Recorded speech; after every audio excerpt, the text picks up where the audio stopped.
On the morning after the night before, hangovers were eased by the quite phenomenal front-page headlines. It didn't matter which paper you looked at, the Ashes were the story. Yabba dabba done it for Flintoff. They're ours for the whole of the land. Michael Vaughan got top billing as he ought to do. But Flintoff was there and shades of 66 resounded. We'll never forget this, you know, any of us, and thousands came to Trafalgar Square and indeed all over the centre of London to celebrate with the team. This was quite a party, one held not just for the men who'd won their Ashes, but for the ladies too, who'd beaten Australia for the first time in 42 years.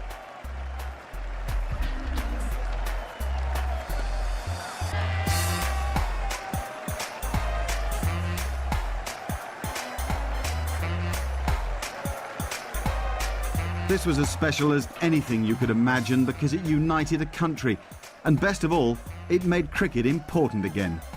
Yes, it was truly a sunshine day. Let's take one more look then at the Ashes urn.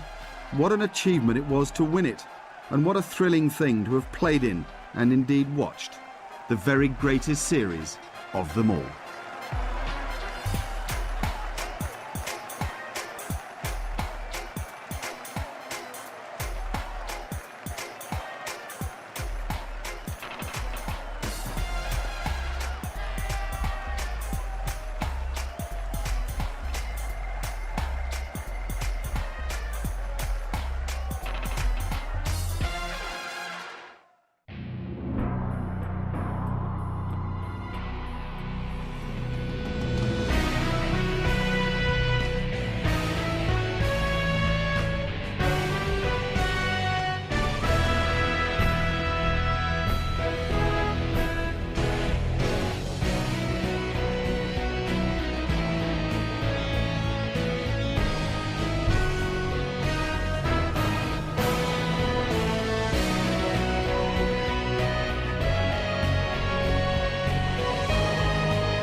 England came to the first test at Lord's, having not beaten Australia there since 1934.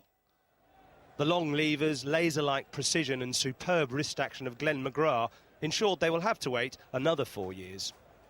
On 499 test wickets at the start of the game, he soon snared his 500th with a typical delivery slanted across Marcus Trescothick. He is a brilliant exponent of the Lord's slope, using it to nip the ball back through the defences of first Vaughan, then Bell, and finally Andrew Flintoff to reduce England to 21 for 5.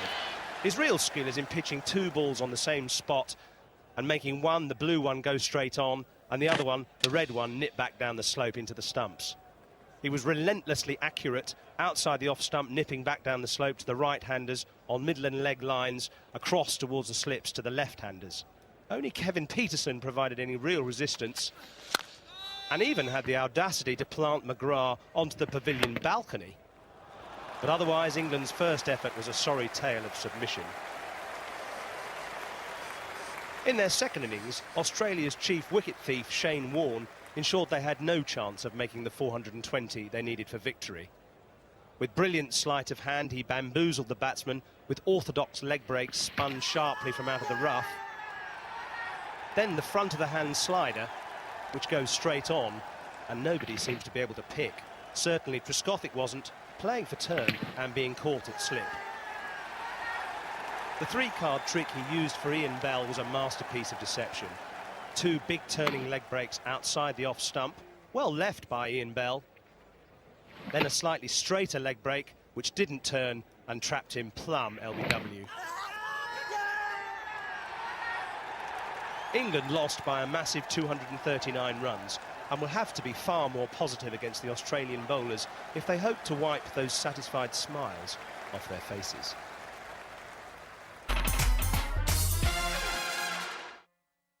Glenn McGrath's freak accident at Edgbaston and Ricky Ponting's even freakier decision to field first handed the initiative straight back to England. The first of the match's key moments was when Marcus Trescothick took 3 boundaries off Brett Lee's second over. Meanwhile, Andrew Strauss was refreshingly aggressive against Warne. Andrew Flintoff was initially all at sea against the blonde tormentor and was very lucky that this shot skewed just out of reach of mid-off. He proceeded to biff an uncomplicated half-century, hustling England to 407 in a day, with shots that were both brutal and hair-raising. The crucial wicket of Australia's reply was the obdurate Justin Langer's trapped LBW by Simon Jones' late swing, and England achieved a lead of 99. But Warne struck back late on, sneaking behind Strauss's back with this outrageous steal. He wasn't quite as dangerous the next day, but Flintoff, trying to play an orthodox stroke, managed to injure his shoulder sufficiently to require treatment from the physio. It forced him to take time to get his eye in while the pain wore off, before cutting loose with a withering display of power hitting.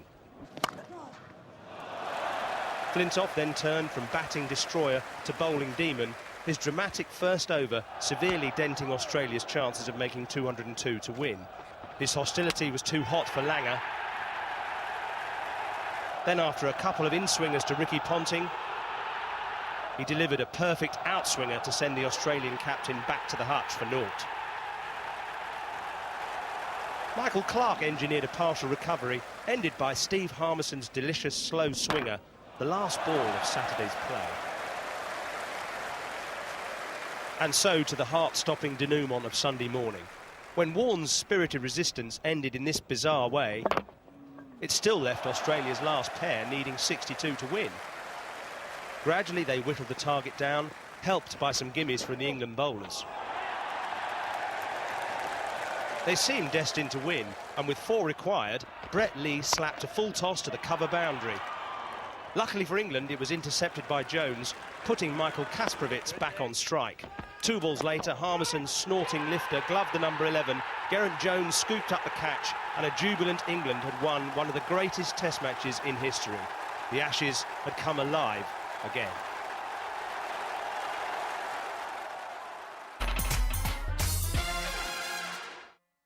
With a whole day to go at Old Trafford, England would have been optimistic of bowling Australia out and going 2-1 up in the Ashes. They reckoned without the defiance and courage of Ricky Ponting, who held out for nearly 7 hours, repelling everything the bowlers threw at him. England were also hampered by Ashley Giles' lack of real threat on a 5th-day pitch. He was unable to generate any drastic turn, and none of the Australian batsmen were seriously inconvenienced by him. The other England bowlers worked through the batting, but on the verge of the last hour, Shane Warne was crucially dropped by Kevin Peterson. Then, with 7 overs to take 2 wickets, England's surprise package Simon Jones, who'd already taken 7 wickets in the match, limped off with cramp. Jones' replacement on the field, Stephen Peters of Worcester, had the chance of running out Brett Lee, but unfortunately missed the stumps. Ponting's determined vigil was finally ended with a lifter from Harmison, which brushed his glove, though he had to be practically winched from the crease. So it came down to the last over. 6 balls for the last pair to survive. Glenn McGrath batted out of his crease, and Harmison could not summon up that lethal Yorker to knock his poles out. McGrath remembered to get back into his crease after the first ball, but he forgot after this second. If Hoggard hadn't ferried the ball back to the bowler, he could have run McGrath out just there. As it was, McGrath got off strike from the third delivery.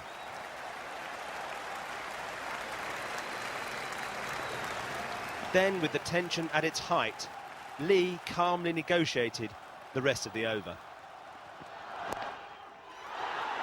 So it ended on as even, and an agonised England were left reflecting on the effort spent and the precious time lost by two missed chances on Saturday. Opportunities to both stump and catch Shane Warne, both rejected by Geraint Jones. Despite England's valiant effort, Australia had hung on by the skin of their teeth in a memorably gripping contest.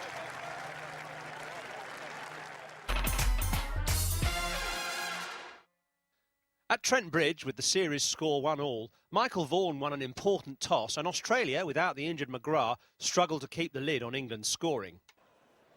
But when Vaughan succumbed to Ponting's teasing seamers to leave England at 213 for 4 at the end of the first day, Australia seemed to have managed a bit of damage limitation. That all changed on the second day when the assured Flintoff compiled a commanding century and put on an initiative resting 177 with Geraint Jones for the 6th wicket. It was the other Jones, Simon, who caused the Australian batsmen most problems, though Ponting was unlucky to be given out LBW, having got a tiny inside edge. Adam Gilchrist's poor run of scores continued with this acrobatic effort from Andrew Strauss. Australia did make a better fist of it following on, and Michael Clarke's self-control was exemplary as Hoggard plugged away outside off stump. But not for the first time, his patience finally expired and he nicked one behind, reward for Hoggard's nagging accuracy. The blue balls are the ones that Clarke left, but ultimately he couldn't resist another in the same area and perished. Hoggard then swung one back to dismiss the danger man Gilchrist LBW, the first time the Australian wicketkeeper had been dismissed by a seamer in such a way in Test cricket. Which all led to England needing 129 to win. Crucially, Trescothick tucked into some juicy morsels from Kasprowicz before Warne was belatedly brought on. He did for Trescothick first ball. Then he outwitted Vaughan, persuading him to play against the spin. Wickets continued to fall, and the match was in the balance until, with 8 to win, Brett Lee served up a full toss to Hoggard. Drawing on his school batting skills, he punched it through for 4, and now only 4 were required for victory. Ashley Giles remained composed, and soon after, England were home, just in a nerve-tingling finale. A heroic team effort had brought about an incredible turnaround in the series, and England were now 2-1 up.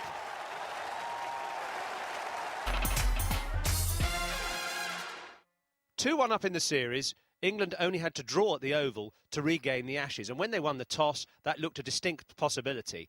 They only made 373 in the first innings, though, and Australia, in reply, were looking dangerous, particularly Matthew Hayden, who rediscovered his touch in this innings. He was obdurate to start with, but gradually found his touch, playing some fluent strokes, and made his first century for 30 Test match innings. He was particularly strong on the pull shot, and England couldn't shift him. The man who changed the game was Andrew Flintoff, bowling a fast spell to get rid of the Australian captain Ricky Ponting, and then bowling unchanged the next morning to run through the Australian middle order. That was Damien Martin going, and he found some swing there to finally defeat Matthew Hayden's forward prod. Rudy Kurtzen giving him the finger, and then late swing again from Flintoff to get rid of Simon Katic. This was an incredibly sustained spell of about 16 overs, during which he took 5 crucial wickets, finishing with Shane Warne, often the danger man for Australia, this time perishing, bowling out to Michael Vaughan, who just juggled it. And at the other end, Matthew Hoggard supported Flintoff brilliantly with some late swing bowling. This was old-fashioned English seam bowling, trapping left-handers in front of the wicket like Adam Gilchrist. There was Michael Clarke also being trapped, LBW. being encouraged to try and play shots to get Australia ahead. Glenn McGrath getting out for the first time in the series with a classic old-fashioned outswinger. And finally, Brett Lee trying to take vigorous matters into his own hands, but instead just lobbing down to Ashley Giles. Then, when England came into bat again, they were in trouble at 67 for 3. Kevin Pietersen had a bit of luck too. His first ball bounced off his shoulder and was caught by Ricky Ponting, but he was given not out brilliantly by Billy Bowden. Then he was dropped at slip by Matthew Hayden on 0, and on 10 he edged this eminently catchable one to Shane Warne, who also shelled it. After that, Pietersen played the most inspired knock English supporters can have seen for a long time. He played audacious shots against fast bowlers and spinners, pulling Brett Lee vigorously over the boundary for 4s and 6s, smashing Lee almost baseball style back past him, and taking Warne on as well, swatting him over deep square leg for 6. It was a great innings of dare and talent. He is a really special batsman, and he took the game away from Australia.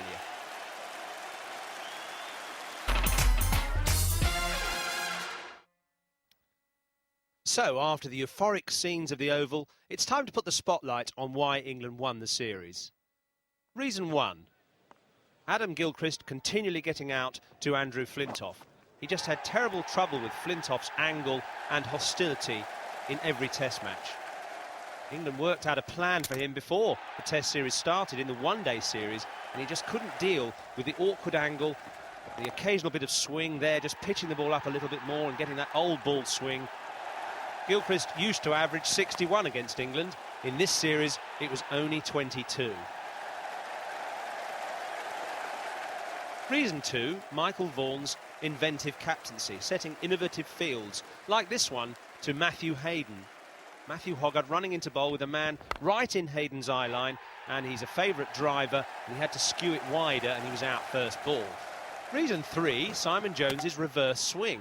Australia had terrible trouble trying to recognise which way he was going to bend the ball. Michael Clarke there, and here Justin Langer at Edgbaston after an excellent 82 just couldn't deal with that late in swing and was on his way. Jones, with the pace and the swing, caused all of them problems. Reason 4, Marcus Trescothick's composure at the crease.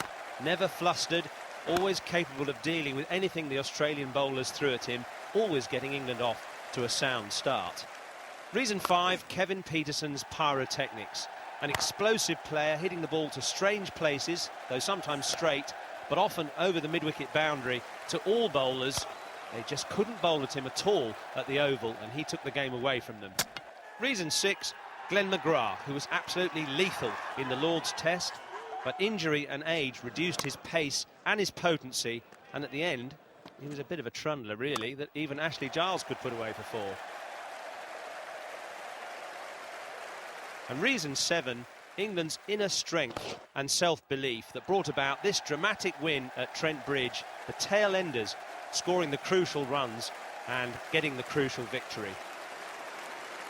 Throughout, there was an amazing spirit between the two teams, and the enduring image of the series was Flintoff consoling Brett Lee at the end of that Edgbaston white-knuckle ride.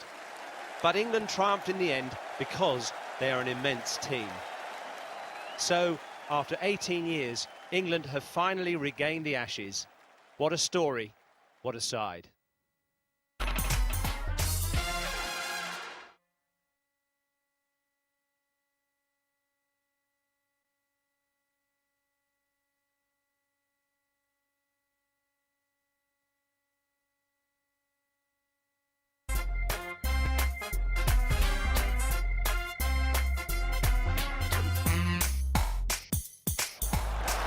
Lovely batting.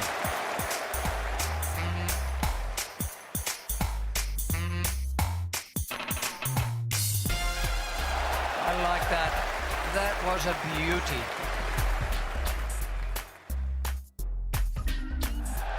Michael Vaughan is at his best.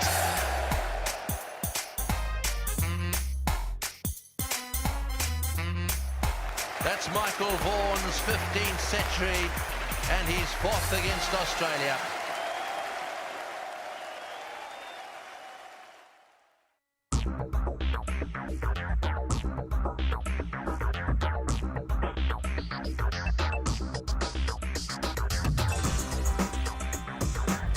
What sick signal. And that went flat and hard.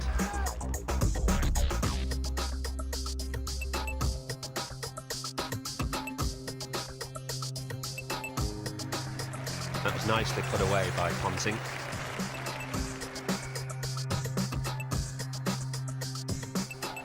I like that. If anything, that was an even better shot. Ponting's 23rd century, and it's his 5th against England.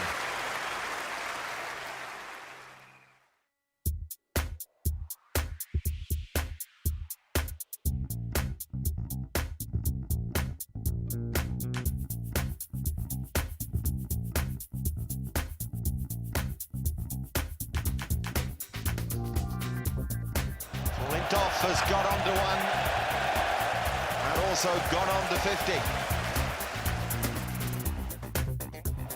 Oh, that's a great shot. Beautifully executed.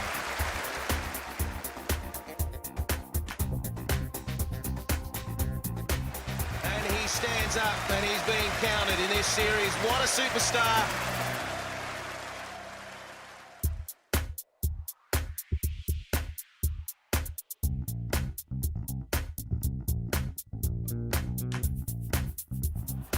More runs for Strauss.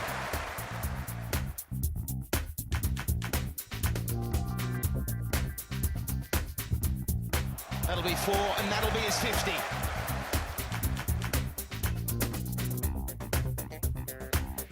That's a good shot. Well played.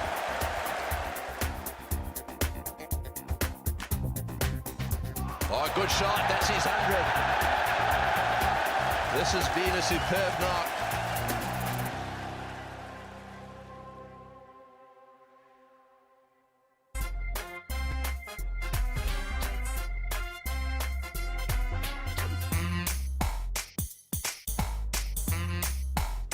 Oh, he's hit that beautifully. That is a superb shot.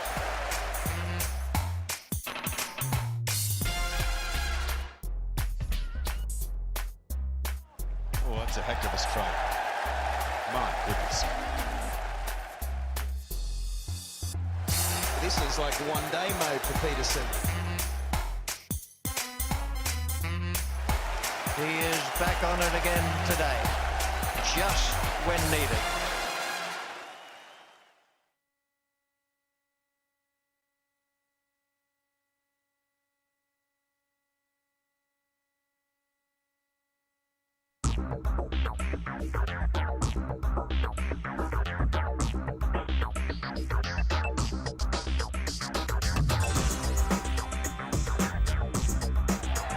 Wonderful cricketer, brilliant bowling.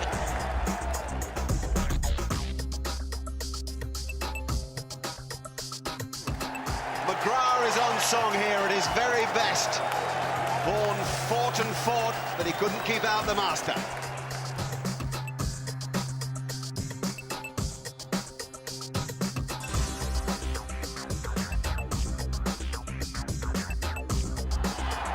This is brilliant. 5 for McGrath.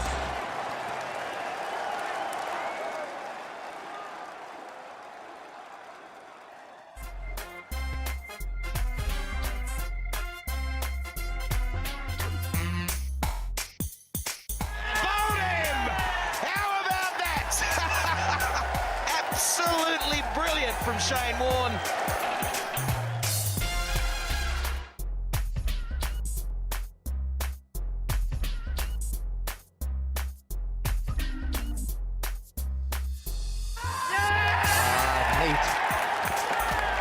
Made him play at that.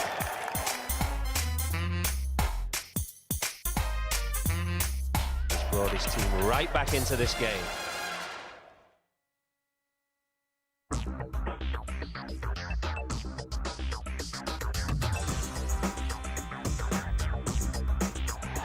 What a start after tea.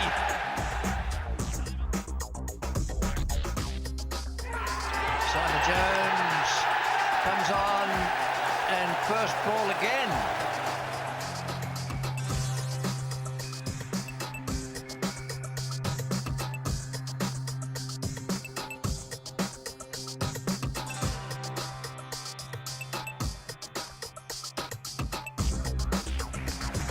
And he thoroughly deserves his figures too. This is well done by Jones.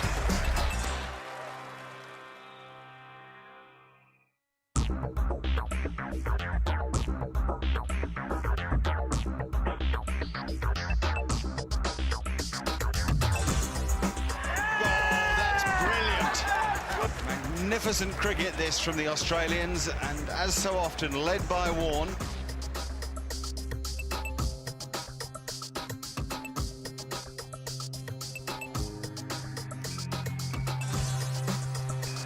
That's really well bowled.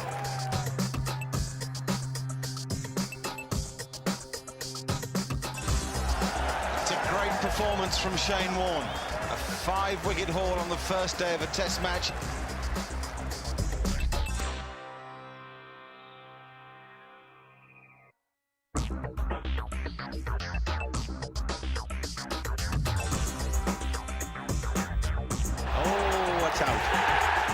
Great effort by Flintoff with an old ball.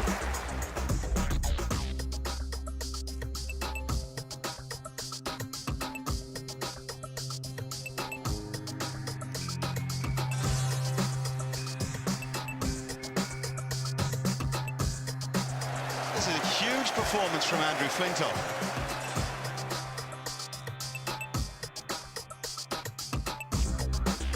He's got 5 under his belt. He's no doubt the man of the moment.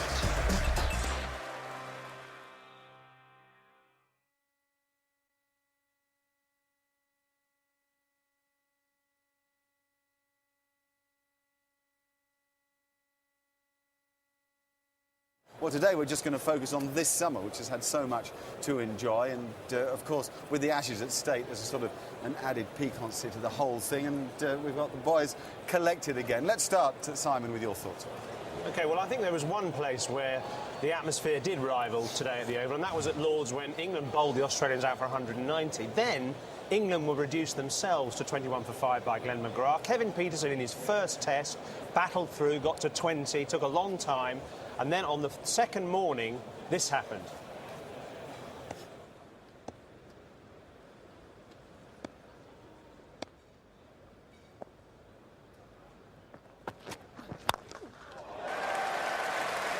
That was a very, very good strike.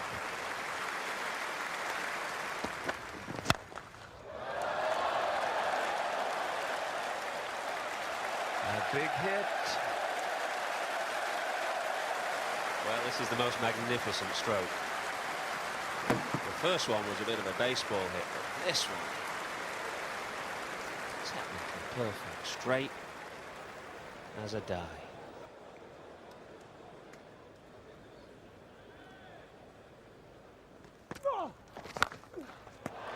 Say goodnight. Might even be say goodbye. He's got all the talent in the world, Kevin Peterson. They were incredible shots, weren't they, from Kevin Peterson? Bear in mind that was his first test, and what that did was it told the Australians, particularly McGrath and Warne, that England weren't just going to lie down. They had a player who could take them on and give Glenn McGrath a bit of neck-ache, as we saw there. Also, I think it transmitted a message to the England batsmen, some of whom were inexperienced, hadn't played against Australia before. It told them they could play against this bowling attack and take them on, and that was the way that England actually approached it at Edgbaston. And from there on, England have been positive with the bat, and it's brought them dividends, hasn't it?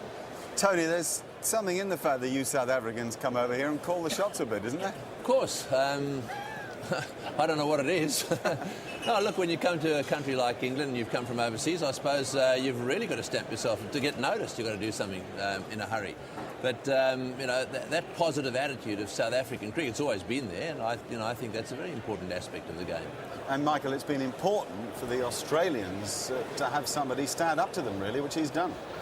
Yeah, he has, and there was that one-day innings at Bristol where he did a similar thing, but he brought the same mode. In Bristol, he took a bit of time to get going in that Lord's Test match. It's a big moment. It's the home of cricket, his debut Test match, and he gave himself a chance, and that's what he can do when he does that. What he's done later in the summer is not give himself a chance. So He's a great talent.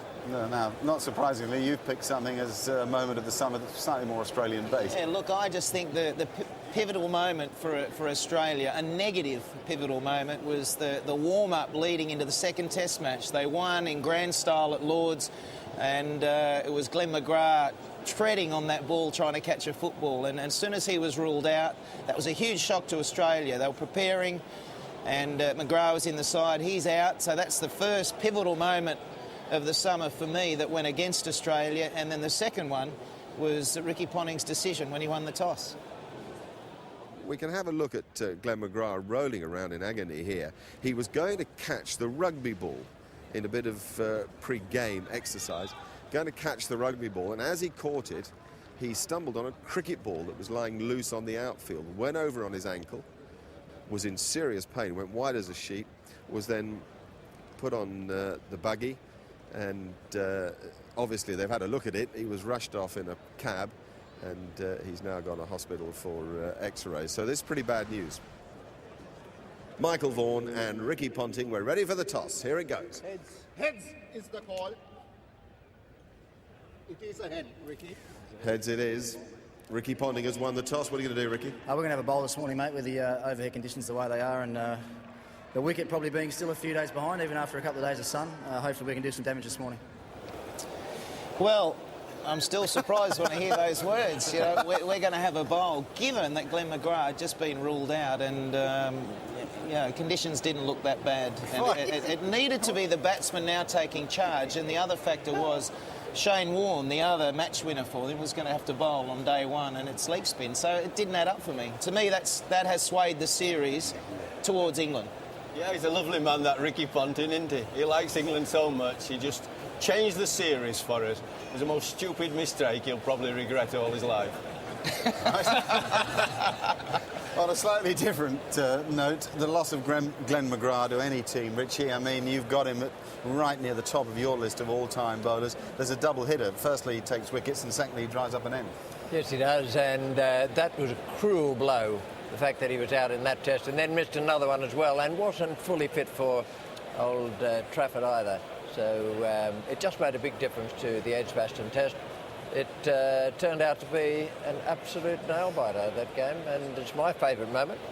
And when you take into account all the things that happened, that at the start, and then Lee and Kasparovich in their partnership, absolutely brilliant. If either of them had hit a boundary, game over, and England 2 down. We'll come back to that in just a moment. I've picked Steve Harmison's ball to Michael Clarke that came right at the end of the day at Edgbaston. If Clarke had been not out overnight and there'd been Clarke and Warne and Lee and Kasparovich in the run chase, I think Australia would have won at Edgbaston. As it was, Clarke was going well. He had 40-odd, and in the final over of the day, Harmison found this for him.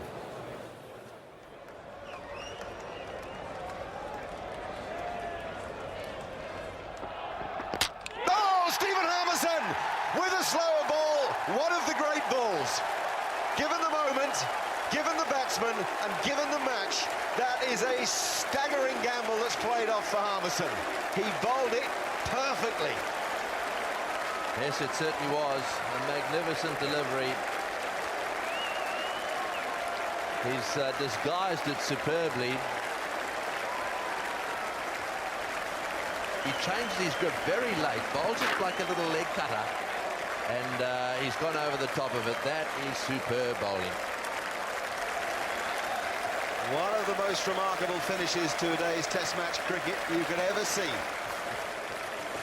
Yeah, talk about getting overexcited. The over had everything. I mean, he bowled in bouncers and slower balls and quick balls. It was brilliant thinking from Harmison, who's been magic for England for a year and a half now, and showed that he's got a bowling brain. He's not just broad. The context of that ball was everything, because a couple of overs before that, Flintoff and Clarke had a lot of chat to each other, and Clarke was ticking a bit, and I think Harmison recognised that and threw in the slow ball. I don't think it's a delivery that Clarke would have been expecting, and that was the key to it. And it set the next morning up for England. It's the impact, Tony, of these bowlers that you first saw in the Caribbean when you were doing radio a couple of years back that has really changed the nature of the side. Yeah, there's a positive attitude amongst them, and there's almost a belief amongst them that, you know, if one of them's struggling a little bit today, somebody else will come to the party. And I think that England will realise from this moment on the value of having those four bowlers that are all capable, five, that are all capable of turning a match. And I think to a degree in this Oval Test match, we've seen how they miss Jones. So there's a tremendous amount of value in having a fair few good bowlers who can strike. Well, we've all been focusing on Edgbaston, and so have you. Well, the Australians were gone and forgotten 2 or 3 times at Edgbaston. They had no chance until there was a good partnership, and then until there was the last wicket partnership where the stands on the last day were full. Not one person didn't come. Might have only been 2 balls to have them see. Absolutely brilliant. And then this happened.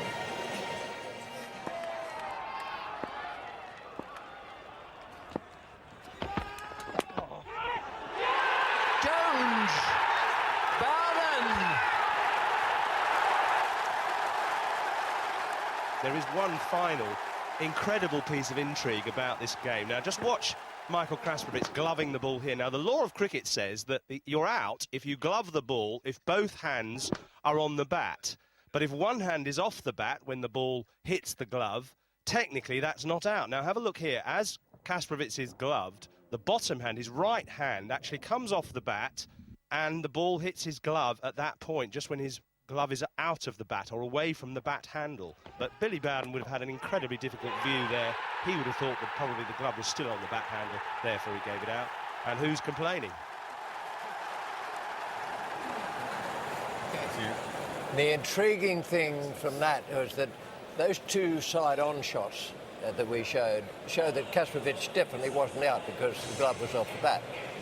But when we showed the one from behind Billy Bowden's eyes, we could see that that was a great decision because it was the only decision that Billy Bowden could give. There was that, and then there was Flintoff getting out of the hullabaloo huddle they were in and walking down the pitch and putting his hand on Brett Lee's shoulder. And then there was Michael Kasparovich with his quote at the end. And what he said was, it would have been a very tough decision to make. If I was the fielding side and I didn't get that one, I'd have been devastated, said Kasparovich. Fair comment. Yeah, I quoted him, I'd have been very, very dirty, but I think that sort of sums it up as well. So for me, that Edgbaston group of things is the moment. And you just love the way that England have managed to get it up the Aussies a bit, don't you? Oh, yes. I mean, I've played in about 4 winning series of the Ashes, so, I mean, I'm delighted. I mean, it's better winning than losing, I can tell you. And you've always said that if fast bowlers are bowling at tail enders, they really should bowl a few short balls. Yeah, they shouldn't let them have an easy ride with half volleys. Why should they? They should stick it into the ribs, under their heart. They don't like it there. They stick it up them. Give them some pain. You're nasty, Geoffrey. Just pain from Geoffrey, that's all then. And we've reached Michael Atherton's thought, which is following on really from where Richie just left off. Yeah, I'm going to Edgbaston again, but my point is a wider one. It's about the rebirth of cricket as a national summer sport, really, and I think for that to happen, it needed a couple of ingredients. It needed a winning England team, it needed a series that captured the public imagination, it needed a couple of players to capture the public imagination as well. All that happened at the end of the Edgbaston game, and it led to some astonishing crowd scenes for the next match at Old Trafford.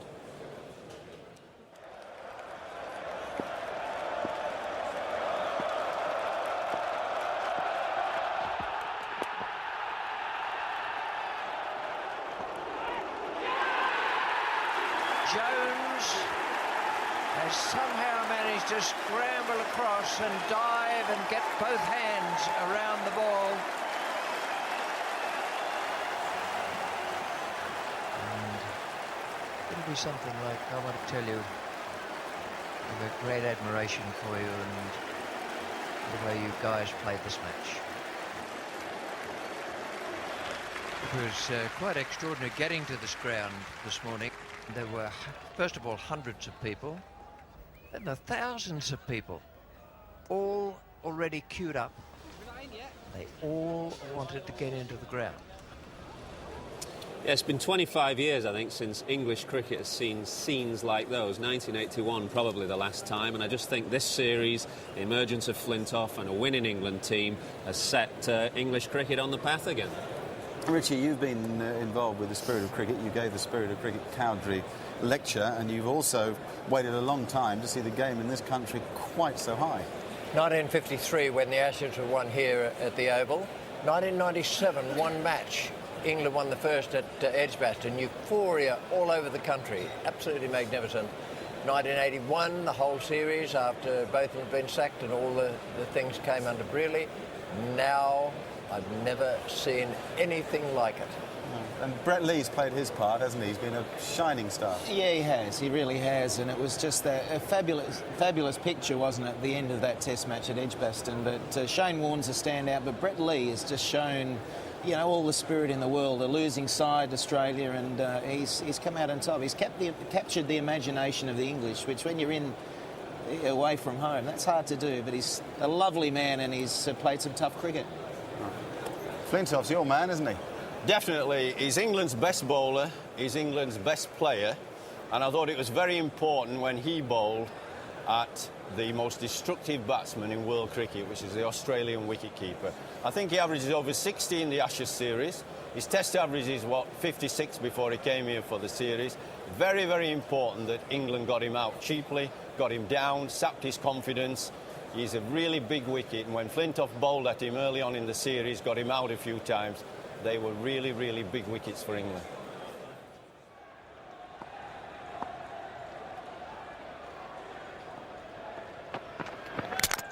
Gone!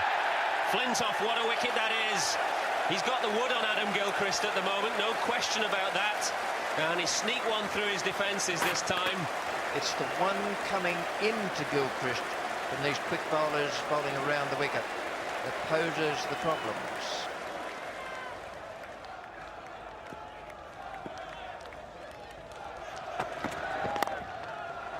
Got him. Flintoff's having a day and a half. The field setting was perfect. And the length was perfect from Flintoff. He did get it fuller, and he did get Gilchrist driving. And this time Ian Bell made no mistake. Yeah, I think the character of the man is something that shines. You saw him when he was a young cricketer, but this is a guy who was considered overweight, considered a failure when he started as an England cricketer, humiliated at the start of his career, and he's come through all of that to live this sort of rounded life as a family man and one of the great cricketers we've seen. Yeah, he's very mature now, not just as a cricketer, as a person as well. And somebody said that a good man always needs a good woman behind him. He's got two good women behind him, his wife Rachel and his little daughter Holly, and I think they've given him a tremendous kind of perspective on life. And Greggy, he's got all the attributes that the cricketer needs too. Yes, he has. I mean, he's so exciting. He's the sort of bloke that, you know, when he's bowling or when he's batting, forget about the other contributions he makes in the slip cordon, you want to sit down and watch. And I always think that's a criteria. It's exciting. All right. What's your moment of the summer? Well, I've got a sort of a combination, really. Slats made a point about McGrath. I think the combination of McGrath's injury and the fact that Gillespie has not been bowling well made a big difference. In the past, when one Australian bowler has fallen over, Gillespie has picked it up from there. Wasn't the case on this tour.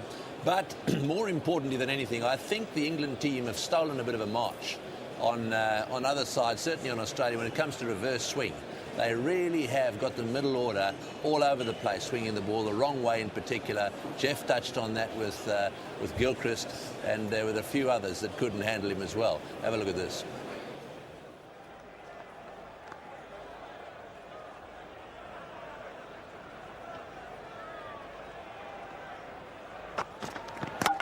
Bowled him.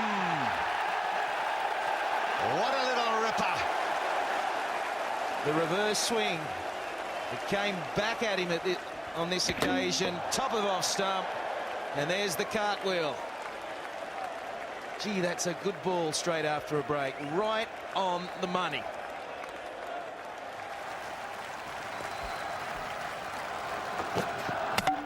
That is very good.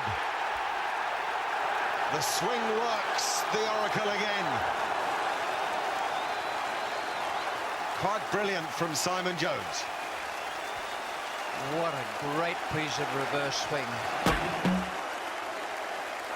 That's some piece of bowling, I can tell you.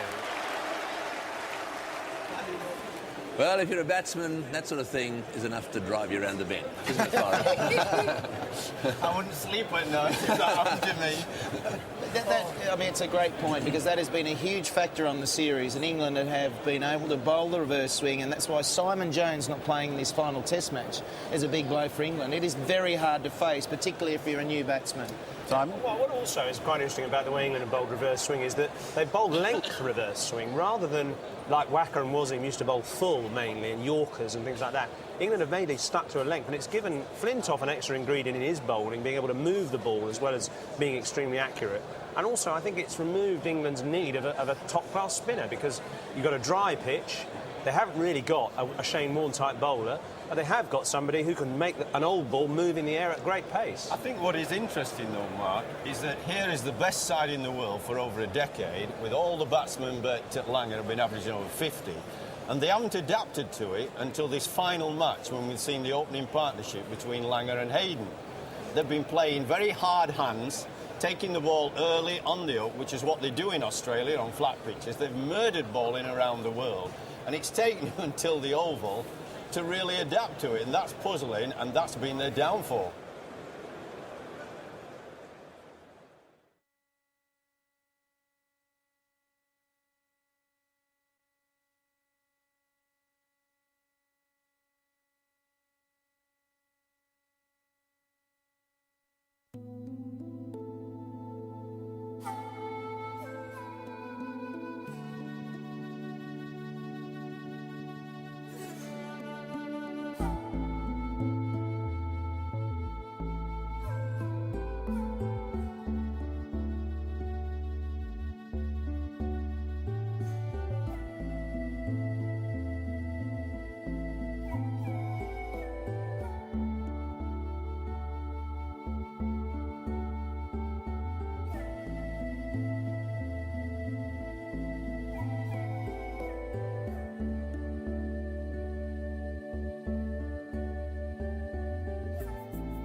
Ladies and gentlemen, as you may be aware, this is Richie Benaud's final test match in England as a commentator for Channel 4. He's just finished a spell of commentary at the Vauxhall End.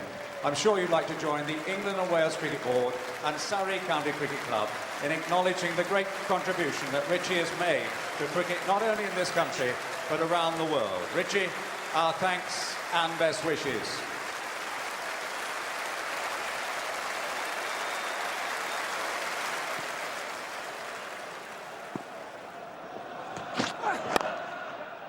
Nice shot.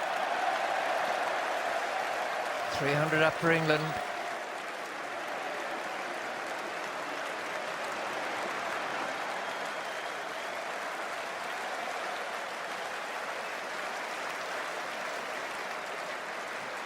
Full house here today. A lot of them had to wait for a while to get in, but once they got in, took their seats, they've hardly moved.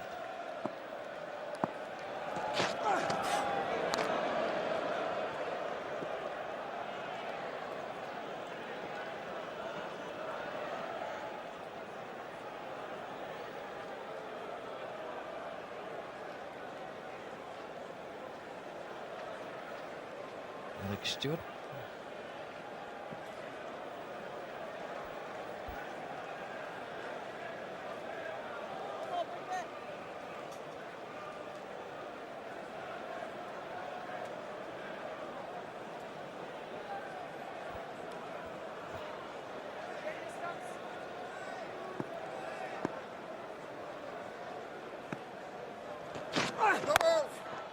No ball call.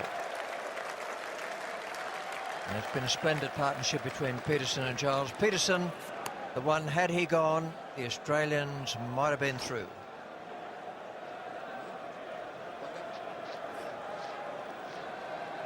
Instead, he first of all carried the attack to Australia at a time when they'd lost Flintoff. Peterson was at the other end, and anything could have happened. So it was going to be another nail biter.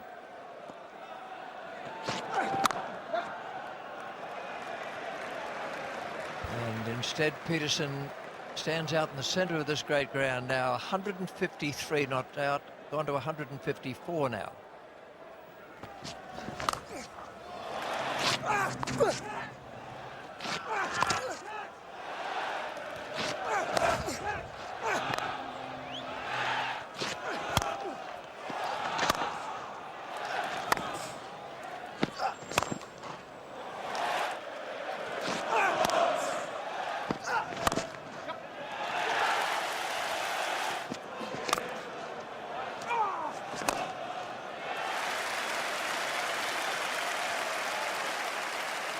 One of those I thought was coming straight through the television set at me. That one he smashed straight down the ground off the front foot. Quite a good delivery. Well pitched up ball. And that's the story of his innings.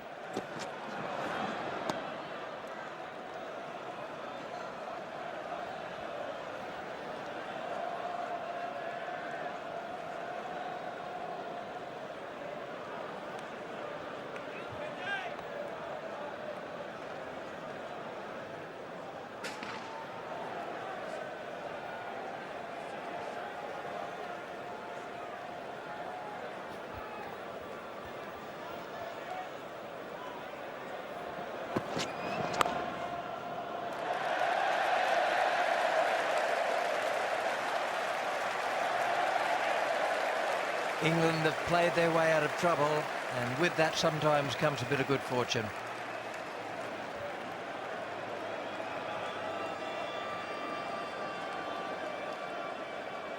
Just bounces a little bit on him. I was saying a few moments ago, the last half an hour, 40 minutes, all the thick edges or running off the face have all gone England's way. The good balls they haven't nicked. They've got themselves into good position, but they've earned it. They've played really well.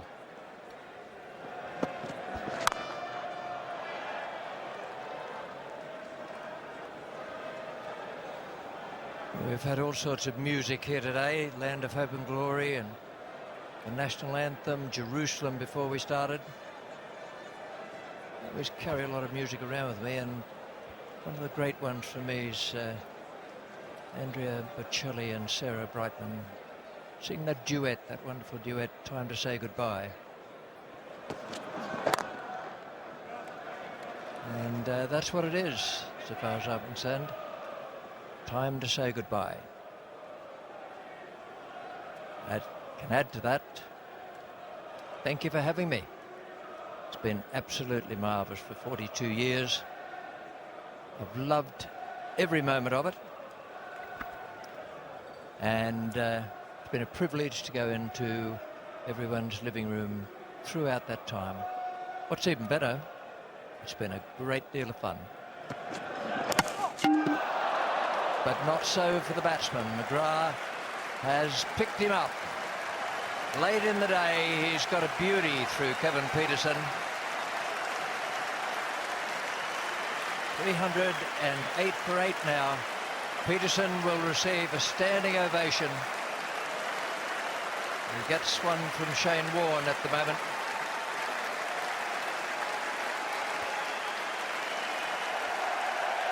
And there is a roar to end all roars. A standing ovation from the moment he started to walk off the crease. The wicket too late for Australia, but perfectly timed so far as England is concerned.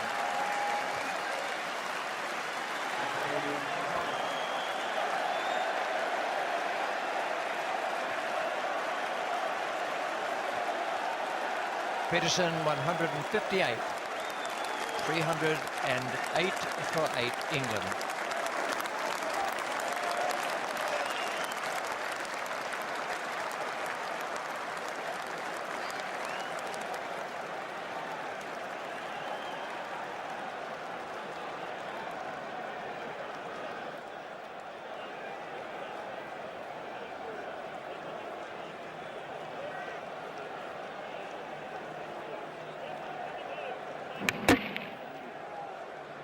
Beautifully bowled.